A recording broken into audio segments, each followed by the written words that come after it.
দুর্নীতির অভিযোগে গ্রেপ্তার হওয়ার পর বিএনপি চেয়ারপারসন বেগম খালেদা জিয়ার বড় ছেলে ও দলের সিনিয়র যুগ্ম মহাসচিব তারেক রহমানের মেরুদণ্ডের জটিলতা দিন দিন বাড়তে থাকে।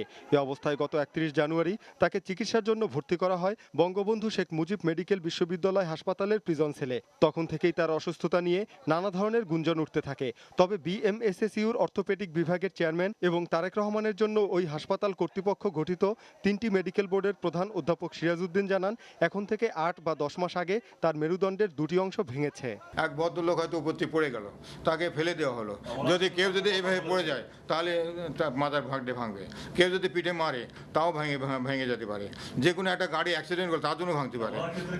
ওনার জন্য হয়তো বা সে উপর থেকে ফেলে দিয়েছিল, এরকম কিছু হতে পারে। এটা পুরনো কতদিন হবে, তখন তো প্রায় রিসেন্ট ছিল, 9-10 মাসের ভিতর হয়েছে, 1 বছর তো হবেই না। হাসপাতালে ভর্তির পর প্রথম দিকে তারেক রহমানের অসুস্থতা কিছুটা নিয়ন্ত্রণে থাকলেও এখন তার মাত্রা দিন দিনই আশঙ্কার দিকে যাচ্ছে বলেও জানান অধ্যাপক সিরাজ। ডিস্ক সিস্টেমের মধ্যে যে ইন্টারভার্টিব্রাল ডিস্ক প্রোলাপস আছে, ওই নার্ভটা যে জায়গায় সাপ্লাই দিয়েছে ওই নার্ভটা যদি দুর্বল হয়ে যায়, ওই পাটা দুর্বল হয়ে যায়, আংশিক পঙ্গু হয়ে যাবে, দুর্বল হয়ে যাচ্ছে আর কি। সে হাঁটতে পারে না, সে খুঁড়ায় হাঁটছে, যতটুকু স্ট্রেংথ পাওয়া দরকার ততটুকু শক্তি সে পাচ্ছে না ওই ডান পা দিয়ে। মেডিকেল বোর্ড প্রধান আরও জানান, তারেক রহমানের বর্তমান শারীরিক অবস্থায় দেশে তার জন্য আর কোনো উন্নত চিকিৎসার সুযোগ নেই। এ অবস্থায় অনাকাঙ্ক্ষিত কিছু ঘটে গেলে তার দায়ভার চিকিৎসকরা নেবেন না বলেও জানান তিনি।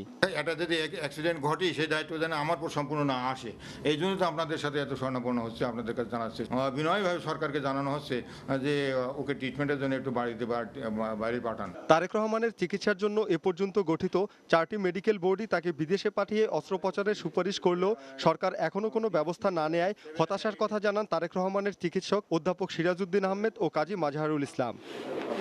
Mostafa Akmal, one news, Dhaka.